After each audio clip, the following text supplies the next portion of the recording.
ಅಂಶಗಳು. ಅಧ್ಯಯನ ಪ್ರವಾಸದಲ್ಲಿ Shreyas Patel.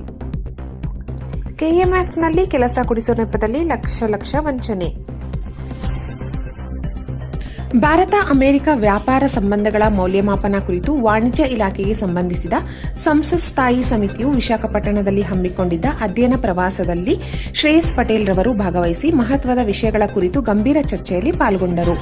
Fisheries producers, processors, exporter ಹಾಗೂ ಸಂಬಂಧಿತ ಕೈಗಾರಿಕಾ ಸಂಘಗಳು, ರಫ್ತು ಮಂಡಳಿ, ವಾಣಿಜ್ಯ ಮಂಡಳಿಯ ಪ್ರಾದೇಶಿಕ ಘಟಕಗಳು, marine products export development authority, national fisheries development board, central institute of fisheries technology ಮತ್ತು ಮೀನುಗಾರಿಕಾ ಇಲಾಖೆಯ ಪ್ರತಿನಿಧಿಗಳೊಂದಿಗೆ ಚರ್ಚೆ ನಡೆಸಲಾಯಿತು.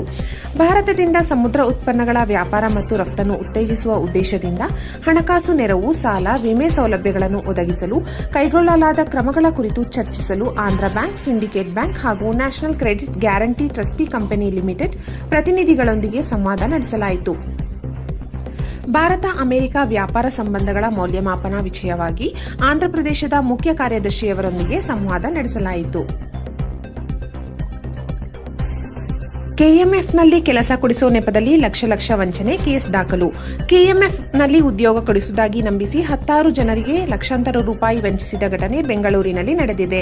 ಕೆಎಎಸ್ ಅಧಿಕಾರಿ ಎಂದು ಸುಳ್ಳು ಹೇಳಿಕೊಂಡಿರುವ ಕೃಷ್ಣನ್ ಎಂಬಾತ ಸರ್ಕಾರಿ ಕೆಲಸದ ಆಸೆ ತೋರಿಸಿ 10 ಕುಟುಂಬಗಳಿಗೆ ಮೋಸ ಮಾಡಿದ್ದಾನೆ. ದೂರುದಾರರಿಗೆ ಆರೋಪಿ ಕೃಷ್ಣನ್ ಕೆಎಎಸ್ ಅಧಿಕಾರಿ ಎಂದು ಪರಿಚಯವಾಗಿದ್ದ. ತಾನು ಕೆಎಂಎಫ್ನಲ್ಲಿ ಉನ್ನತ ಹುದ್ದೆಯಲ್ಲಿದ್ದೇನೆ ಎಂದು ನಂಬಿಸಲು ಆತ ನಕಲಿ ಐಡಿ ಕಾರ್ಡ್ಗಳನ್ನು ಬಳಸುತ್ತಿದ್ದ.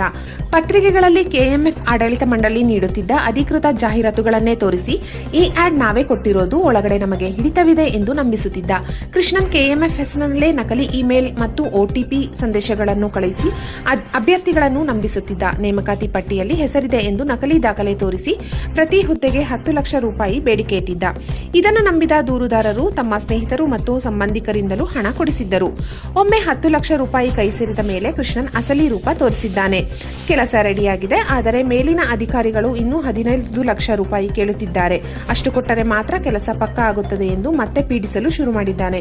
ಅನುಮಾನಗೊಂಡ ದೂರುದಾರರು ಹಣ ವಾಪಸ್ ಕೇಳಿದಾಗ ಮೊಬೈಲ್ ಸ್ವಿಚ್ ಆಫ್ ಮಾಡಿಕೊಂಡು ನಾಪತ್ತೆಯಾಗಿದ್ದಾನೆ. ವಂಚನೆಗೊಳಗಾದವರು ಬೆಂಗಳೂರು ನಗರ ಪೊಲೀಸ್ ಕಮಿಷನರ್ಗೆ ದೂರು ನೀಡಿದ್ದು ಮಲ್ಲೇಶ್ವರಂ ಠಾಣೆಯಲ್ಲಿ ಎಫ್ಐಆರ್ ದಾಖಲಾಗಿದೆ.